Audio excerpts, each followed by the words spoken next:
Pokémon Scarlet and Violet introduced Tera raids as a successor to Sword and Shield's Dynamax raids. Tera raids are the best way to get rare items including Herba Mystica, Experience Candy, and Tera Shards. Not only can you get rare items in raids, but rare Pokémon. Tera raids introduced Charizard, Cinderace, and Greninja into the game via events. On Pokemon Day this year, 2 new Paradox Pokemon were introduced via raids, Iron Leaves and Walking Wake. Tera raids reward strategy and skill much more than the Dynamax raids of the Galar region. You need fine-tuned Pokemon to consistently and efficiently defeat these raids, whether you are soloing or raiding with other trainers. In this video, I'm going to go over 5 Pokemon you must add to your raiding squad to be able to capitalize on all the rewards that raids have to offer. By watching this video, your raid rewards are going to go from this to this. The first Pokemon we're going to highlight is Umbreon. Umbreon is an incredibly versatile support Pokemon that is able to buff its teammates while softening the opposing Raidmon. Here's my Umbreon build. I maximized the special defense EVs and the health EVs through the extra 4 in defense. I went with a special defense bulk, but you can just as easily put all those EVs in defense. You could even have 1 defensive Umbreon and 1 special defensive Umbreon. Being able to mirror special conditions with the Umbreon's synchronized ability is also very useful. I chose Tera-type Dark to power up Snarl to give Umbreon a little bit of offense. I gave my Umbreon a Calm Mint to boost the special defense and lower the attack. Don't need that. Umbreon's moveset is where it gets extremely versatile. It gets both Screech and Fake Tears, so it can sharply lower the defense and the special defense. It gets both Reflect and Light Screen, so you can choose the best screen for your battle depending on if you're facing an attacking Pokemon or special attacking Pokemon. My Umbreon has Charm to lower the Raidmon's attack, and I like to keep Snarl, so that way I have 1 attacking move for when the opposing Pokemon puts up its shield. Some other useful moves that Umbreon gets are Skill Swap, Thunder Wave, and Helping Hand. I like to make Umbreon a Hold Bright pattern to make this already tanky Pokemon even harder to knock out. To best utilize Umbreon, turn 1 put up a Reflect or a Light Screen, and then start using Screech, Fake Tears, or Charm to either weaken the attacking power or defensive power of the Raidmon. Plus, Umbreon is featured on one of my favorite cards in my collection. You will not be doing any soloing with Umbreon, but its great support utility will make you the most popular trainer amongst your raid friends. Umbreon's bulk and versatile move pool make it a great option no matter what raid you're facing. Up next is the Belly Drum attacking, dragon slaying Azumarill. Here's my build. I maxed out the HP and attack EVs, and I maxed out all the IVs except special attack. The key here is the ability Huge Power that doubles Azumarill's attack, so it can deal some serious damage. I used Tera-type Fairy to preserve that dragon immunity when terastallized, and I used the Shell Bell item to recover the health that I expend using Belly Drum. Belly Drum is the key to the build, maximizing the attack in exchange for half the HP. Then the moves that it uses to attack are Liquidation for the Water Stab, and Play Rough for the Fairy Stab. The 4th slot is up in the air. Right now I have Aqua Ring for some health, but I'm really not sold on it. Let me know in the comments if you have a better 4th move for Azumarill. Azumarill is a great solo raider, but its impressive bulk and its ability to recover health makes it a great teammate in group raids. It's best against anything that's weak to Fairy or Water type. The strategy of using Azumarill is turn 1 Belly Drum and then start swinging. If your stats get negated, Belly Drum again, and then it's more Liquidation and more Play Rough. Huge Power and Belly Drum paired with the Shell Bell's recovery make Azumarill a really powerful Pokemon and hard to knock out, very valuable in raids. The number 3 Pokemon you must build is the Toxapex. Toxapex is a support Pokemon that is incredibly bulky. I gave mine max HP EVs and max defense EVs. I gave it a bold mint to further improve that defense. My Toxapex is all max IVs except attack. The ability is nice if the target's poison, everything will be a critical hit, and you are doing attacking, albeit weak attacking. And the item, Black Sludge, helps Toxapex have even more survivability with all of that bulk. I made sure to use Tera-type Poison so that way Black Sludge continues to heal me rather than harm me. Toxapex's moves are best against physical attackers and when paired with special attackers. Acid Spray allows Toxapex to harshly lower the special defense of the opponent.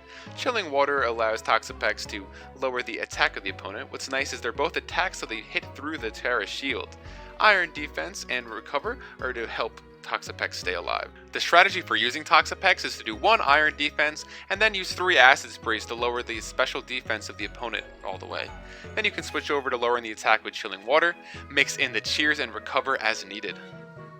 Toxapex should be brought when facing raid Pokemon that are physical attackers, or if your teammates are special attackers. If you're in a raid scenario with both, then Toxapex is sure to be the MVP. You won't be doing any soloing with Toxapex, but it's a great support Pokemon to have in your arsenal. Next up, we have the Paradox Pokemon Iron Hands. Iron Hands has been shining in ranked battles and competitive battling, and no difference in raids.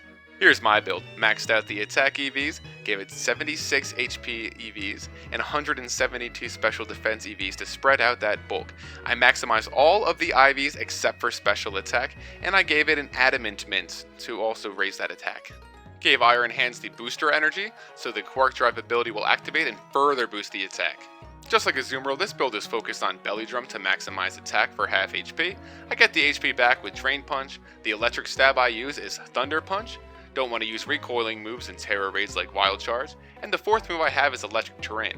That way when I face raid Pokemon that want to put me to sleep, I can use Electric Terrain to keep me and my fellow trainers' Pokemon awake. Iron Hands, being a Belly Drum attacker, uses the same strategy as Azumarill. Make sure Belly Drum is up at all times, and it prefers to use Drain Punch to get that health back. It'll use Thunder Punch to hit things that are weak to electric, and if the raid Pokemon is trying to put you or the other Pokemon to sleep, Electric Terrain. Iron Hands' bulk, power, and ability to heal make it an ideal candidate for soloing raids. It's also great teaming up with other trainers. Just like in ranked battles, Iron Hands shines in raids and is a great attacker. The fifth and final Pokemon on the DanSquared raid must-have list is the Solo King himself, Slowbro. Here's my Slowbro build. I maxed out the HP and special attack EVs, threw the 4 left over into special defense, maxed out all the IVs with bottle caps except for attack, gave it a modest mint.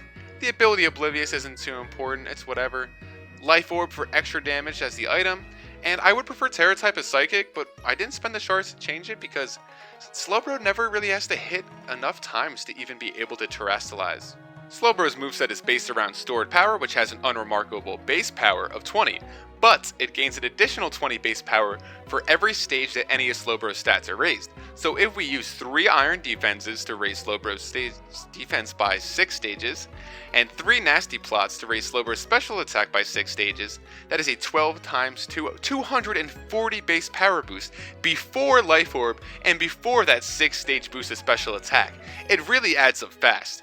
We use Slack Off to keep Slowbro alive because we lose all of those buffs if Slowbro is knocked out.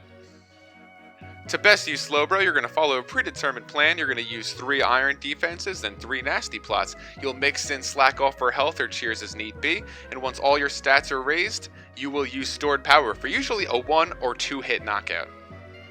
If you had to only choose one attacker from this list to make, it would be Slowbro because of its ability to solo, especially event raids. I used it to solo the Cinderace raid and the Greninja raid. Slowbro may not play well with other attackers, but if you use it solo or pair it up with some support Pokemon, you're going to get some amazing results and take on any challenge.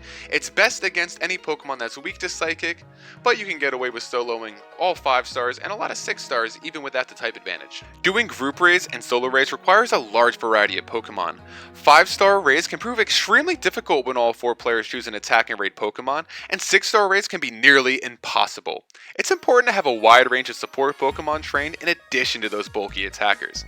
Using the Umbreon or Toxapex that were detailed in this video is going to make you a favorite among your raiding crew. It's for sure going to impress your friends who still have 4 attacking moves on every one of their Pokemon. I personally find a lot more success in those 6 and 7-star event raids when there's 2 or 3 supporting Pokemon. This variety in viable Pokemon is a big reason why I prefer Tera raids over Sword and Shield's Dynamax raids, which only just rewarded big hitters just swinging for damage every single turn. I love that in these support Pokemon, some of these traditionally not strong Pokemon get to be valuable. But that being said, support Pokemon need something to support. Azumarill, Iron Hands, and the Slowbro in this video are going to give you coverage for many types of raids.